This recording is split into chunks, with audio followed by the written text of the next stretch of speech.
weda ozongisiza, bathi nguwe weda umsizi. Ndithembe wena ndizoyiphatha imali, ndiseke inxiwa ndikhombe sami isiza.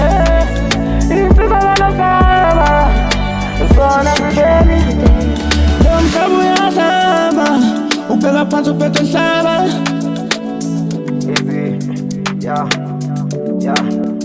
Sure. Insizi zalo mhlaba aziphela ibaba ngitsini, kade sithandaza sithandazela impumelelo. Lutho uphendula still sihlele ethembeni, asiye kubula kuba sifuna impumelelo. Idlala inengento ayibaba kunzima, ukujabula kukho siphila ngenyembezi. Inhlungu nenhlupheko mina angiyazi into enjeni, dala ngicela ungisindise ungiphe amandla, ngivuse ekhaya umndeni uzojabula.